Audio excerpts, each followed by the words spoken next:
ಅವಮಾನ ಮಾಡ್ದಂಗೆ ಅನಿಸ್ತದೆ. ಅಂದರೆ ಕಾಳಜಿ ಇಲ್ಲ ನಿಮಗೆ ಅಂತ ಹೇಳೋವಂಥದ್ದು.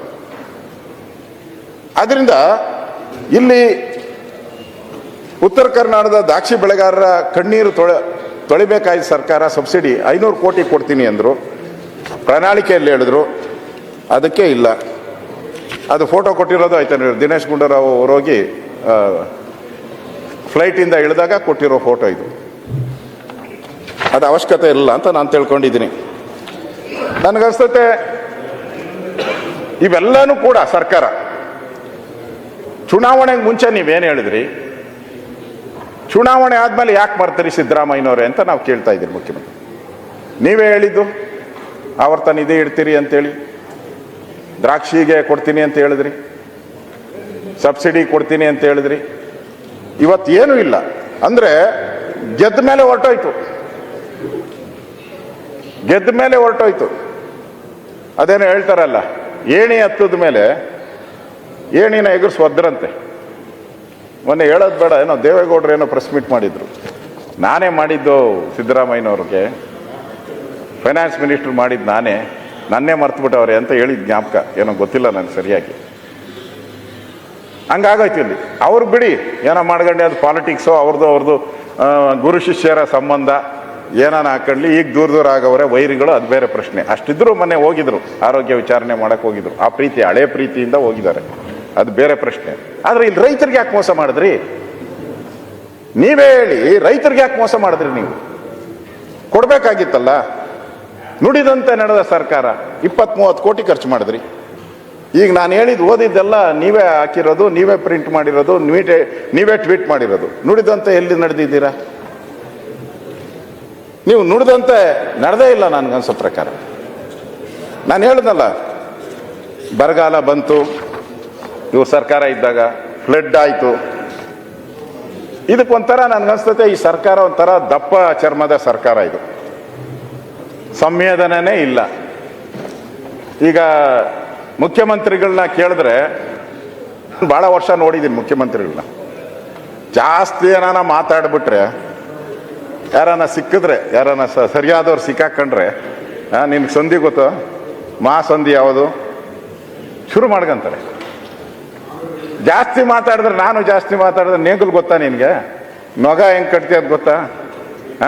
ಉಳುಮೆ ಮಾಡೋಕ್ಕೆ ಎಷ್ಟು ಎತ್ತಬೇಕಾದ್ರೆ ಕೊಡ್ತಾರೆ. ಕೇಳ್ತಾರೆ, ನನಗೂ ಅದೇ ಥರನೇ ಹೇಳ್ತಾರೆ. ನಮಗೆಲ್ಲ ಇಷ್ಟು ಕೇಳ್ತಿರಲ್ಲ. ಈಗ ರೈತ ಕೇಳ್ತಾವನೆ ನಿಮ್ಮನ್ನ. ನೀವು ರೈತರೇ ಆಗಿದ್ರೆ, ನೀವು ಉಳುಮೆ ಮಾಡಿದ್ರೆ, ಎಲ್ಲಿ ರೈತರ ಪರವಾಗಿ ಎಲ್ಲಿ ನಿಂತ್ರಿ? ಇದು ರೈತರಿಗೆ ಮಾಡಿದಂಥ ದ್ರೋಹ ಅಲ್ವಾ? ರೈತರು ಕೇಳ್ತಾ ಇದ್ದಾರೆ. ನಮಗೆ ಬಾಯಿ ಮುಚ್ಚಿಸ್ಬೋದು, ಅನ್ನ ಕೊಡೋ ರೈತನಿಗೆ ನೀವು ಬಾಯಿ ಮುಚ್ಚೋದಕ್ಕೆ ಸಾಧ್ಯನೇ ಇಲ್ಲ. ರೊಚ್ಚಿಗೆದ್ದಿದ್ದಾರೆ, ಉತ್ತರ ಕರ್ನಾಟಕದಲ್ಲಂತೂ ರೊಚ್ಚಿಗೆದ್ದಿದ್ದಾರೆ. ಅದರಿಂದ ನೀವು ಒಂದು ರೀತಿ ಕಲ್ಲು ಹೃದಯ ಆಗೋಗ್ಬಿಟ್ಟೈತೆ ಈ ಸರ್ಕಾರ, ಕಲ್ಲು ಹೃದಯ ಆಗೋಗ್ಬಿಟ್ಟೈತೆ. ಯಾಕೆ ಏನು ಅಂತ ನನಗೂ ಗೊತ್ತಿಲ್ಲ. ಬರೋಣ, ಬೇಕಾದ್ರೆ ಆಮೇಲೆ ಹೇಳ್ತೀನಿ ಅದ್ರ ಬಗ್ಗೆ. ಇದಕ್ಕೂ ನಾ ಹೇಳ್ತೀರಿ. ಮೊನ್ನೆ ಹೇಳಿದ್ರು, TV ಇಂಟರ್ವ್ಯೂನಲ್ಲಿ, ಪ್ರೆಸ್ಸಲ್ಲಿ ಹೇಳಿದ್ರು, BJPಯವ್ರಿಗೇನು ಮಾನ ಮರ್ಯಾದೆ ಇದೆಯೇನ್ರಿ? ಯಾವ ಮುಖ ಇಟ್ಕೊಂಡು ಪ್ರತಿಭಟನೆ ಮಾಡ್ತಾರೆ ಅಂತ ಹೇಳಿದ್ದಾರೆ. ನಾನೇನಿಲ್ಲ, ನಾನು ಮುಖ್ಯಮಂತ್ರಿ ಕೇಳಕ್ಕೆ ಇಸ್ತೀನಿ. ಮಾನ ಮರ್ಯಾದೆ ಇಲ್ಲ ಅಂತ ನಮ್ಗೆ ಹೇಳಿದ್ದೀರ. ಬೆಳಗ್ಗೆ ನಮ್ಮ ಅಧ್ಯಕ್ಷರು ಹೇಳಿದ್ರು ನನಗೆ, ವಿಜಯೇಂದ್ರ ಅವರು, ನೋಡಿ ಹಿಂಗೆ ಅಂದಿದ್ದಾರೆ ಸಿದ್ದರಾಮಯ್ಯನವರು, ಸರಿನಾ ಅಂತ ಹೇಳಿದ್ರು. ನಾನು ಸಿದ್ದರಾಮಯ್ಯನ ಕೇಳಕ್ಕೆ ಇಷ್ಟಪಡ್ತಾ ಇದ್ದೀನಿ. ರಾಜ್ಯದಲ್ಲಿ 2422 ರೈತರ ಆತ್ಮಹತ್ಯೆ ಆಗಿದೆ.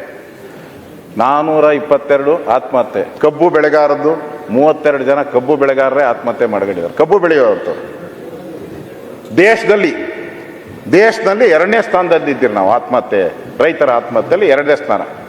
ಇದನ್ನು ಸ್ಟ್ಯಾಟಿಸ್ಟಿಕ್ಸು ಬಂದಿದೆ, ನಾನು ಸ್ಟ್ಯಾಟಿಸ್ಟಿಕ್ಕು ಕೊಡ್ತೀನಿ.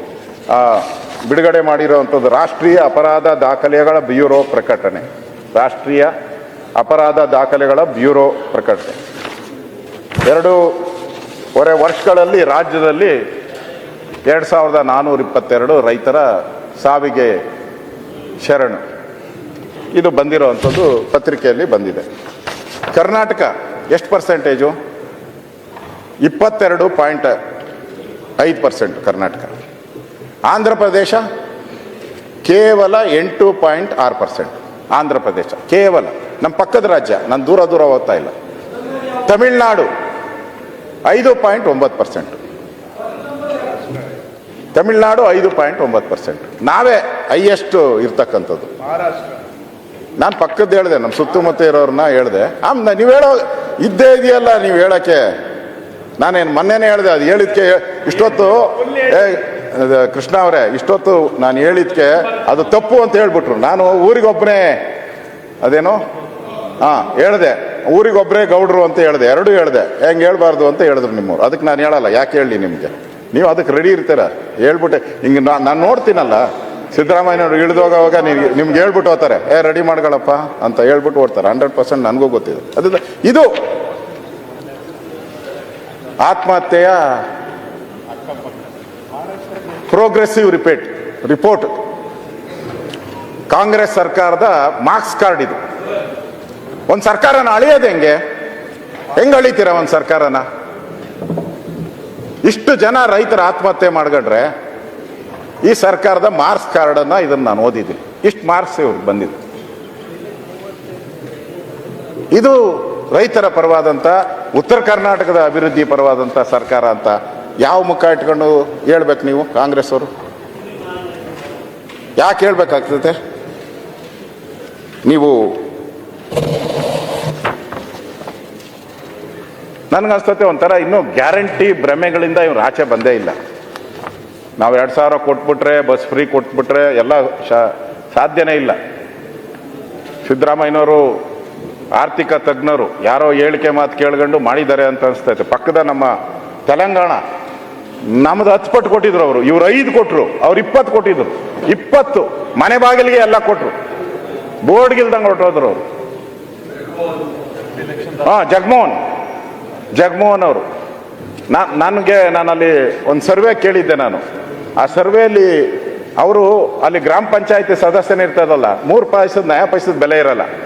MLA ಅಂತೂ ಮುಖ್ಯಮಂತ್ರಿ ನೋಡಕ್ ಸಾಧ್ಯನೇ ಇಲ್ಲ, ಅಪಾಯಿಂಟ್ಮೆಂಟೇ ಇಲ್ಲ MLAಗಳಿಗಲ್ಲಿ.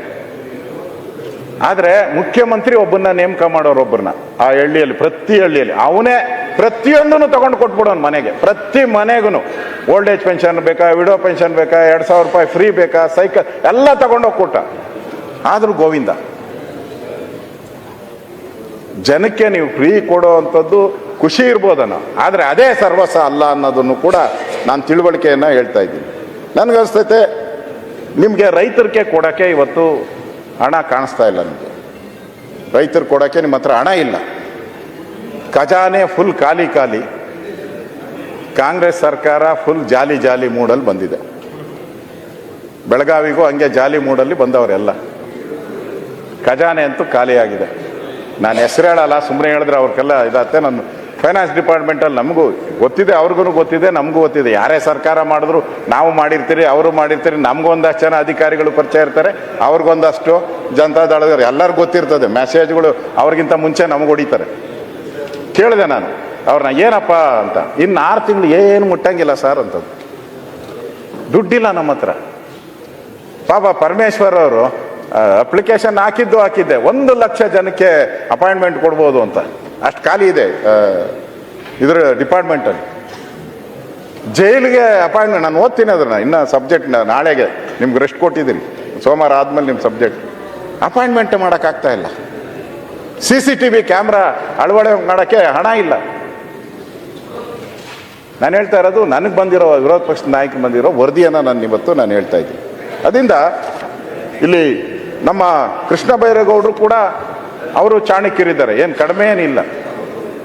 ಮುಂದಕ್ಕೆ ತಳ್ಳೋದು ಹೆಂಗೆ, ಆನ್ಸರ್ ಕೊಡೋದು ಹೆಂಗೆ ನೋಡಿ ಕಲಿಬೇಕು ಅವ್ರ ಹತ್ರ. ಬರ ಬಂತಲ್ಲ, ಬಂತು ಅಂತಂದ್ರು. ನಾವೆಲ್ಲ ಬಂದೇ ಬಿಡ್ತಾನೋ ಅಂತಂದ್ರೆ 2 ತಿಂಗಳು ಮುಂದೆ ಹಾಕಿದ್ರು ಬರನ ಘೋಷಣೆ ಮಾಡೋಕ್ಕೆ. ಆಮೇಲೆ ಬರ ಅಂದರೆ 2 ತಿಂಗಳು ಸೇವ್ ಮಾಡ್ಕೊಂಡ್ರು. ದುಡ್ಡು ಇರಲಿಲ್ಲಲ್ಲ, ದುಡ್ಡು ಸೇವ್ ಮಾಡುವಂಥದ್ದು ಇದು. ಅಂದರೆ ನಾನು